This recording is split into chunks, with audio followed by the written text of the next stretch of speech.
Reformasi. Sebelum itu, kami akan memperkenalkan diri terlebih dahulu. Nama saya Muhammad Rehan, absen 15.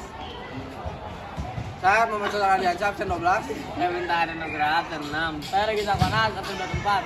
Saya Tubagus Sabian Ardi Winangga, absen 31. Saya Muhammad Mariandalan, absen. Halo, saya Sultan. Saya akan menjelaskan tentang bagaimana pembangunan Indonesia pada reformasi. Kondisi masyarakat di akhir masa Orde Lama terulang kembali di masa Orde Baru.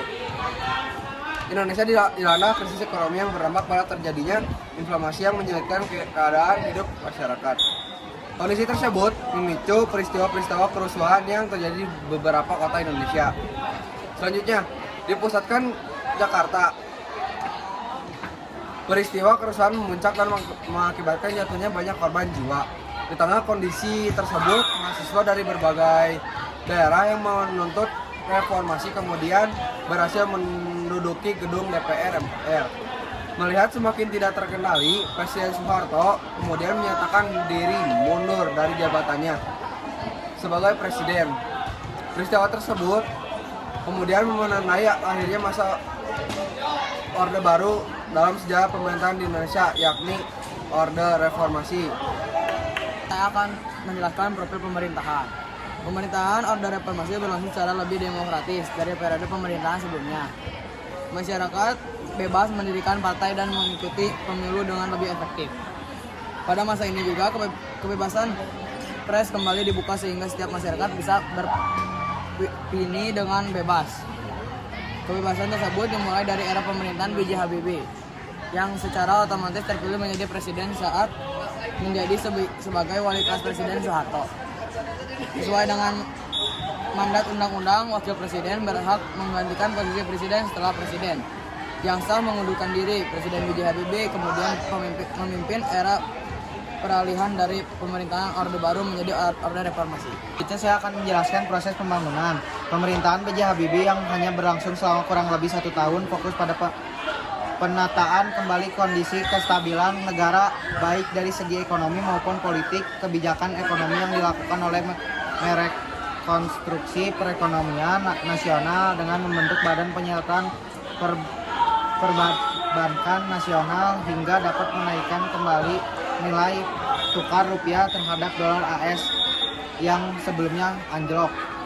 Pemerintah B.J. Habibie yang hanya berlangsung selama kurang lebih 1 tahun fokus pada penataan kembali kondisi kestabilan negara baik dari segi ekonomi maupun politik. Kebijakan ekonomi yang dilakukan adalah merekonstruksi perekonomian nasional dengan membentuk Badan Penyihatan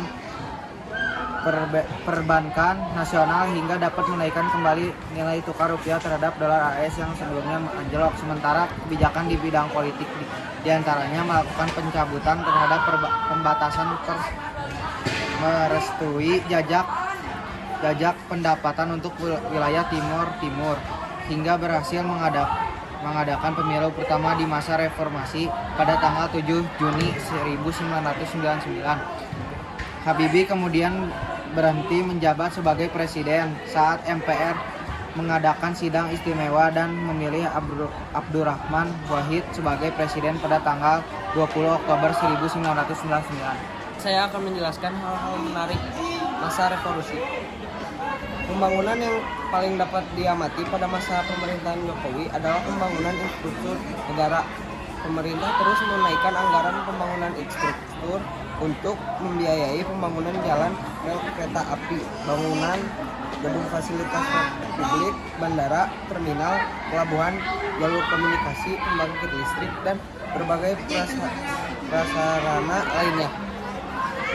Pembangunan yang dilakukan di seluruh daerah di Indonesia tersebut ditunjukkan untuk mengoptimalkan koneksivitas antar wilayah, meningkatkan produktivitas, dan mengefisiensikan distribusi yang diharapkan dapat mendorong kesejahteraan bagi seluruh rakyat Indonesia.